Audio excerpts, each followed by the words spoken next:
నమస్తే అండి. నా పేరు డాక్టర్ మనోజ్ కుమార్ గుడ్లూర్ అండి. నేను ఆర్థో రోబోటిక్ సర్జన్ని అండ్ స్పోర్ట్స్ మెడిసిన్ స్పెషలిస్ట్. ఈరోజు మనం చూడబోయే టాపిక్ యాక్చువల్గా అంటే బైకర్స్ అంటే నడుము నొప్పి అంటారు. అంటే మనం రెగ్యులర్గా చూసే వాళ్ళలో ఫుడ్ డెలివరీ ఎగ్జిక్యూటివ్స్ కావచ్చు, ఫార్మసీ కావచ్చు, ఆర్ ఎనీ అదర్ థింగ్స్ ఎలా రావడానికి ఎక్కువ ఛాన్సెస్ ఉన్నాయి. దీనివల్ల వచ్చే ప్రాబ్లమ్స్ని తగ్గించుకోవచ్చు.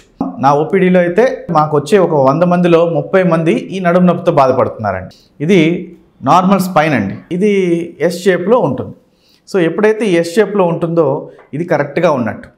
కింద కాకెక్స్ అంటే కూర్చొని డ్రైవ్ చేసేవాళ్ళు ఎక్కువ మంది. ఇది మీరు చూసినప్పుడు సో ఎక్కువ భాగం అంటే చాలా మందిలో బైక్ రైడర్స్లో కానీ దీంట్లో కానీ ఎక్కువ మందిలో వచ్చే ప్రాబ్లమ్స్ ఏంటంటే లోయర్ ఎండ్. ఒక్కసారి బాధపడినప్పుడు మళ్ళీ జీవితాంతం ఆ పనికి వెళ్ళలేని పరిస్థితికి వస్తున్నారు. అలాంటి పరిస్థితికి రాకుండా మీకు చిన్న ప్రాబ్లంగా ఉన్నప్పుడే దాన్ని చూపించుకోగలిగితే చాలా పెద్ద ప్రాబ్లమ్నే మనం ఈజీగా అరికట్టిన వాళ్ళు అవుతామండి. నమస్తే అండి.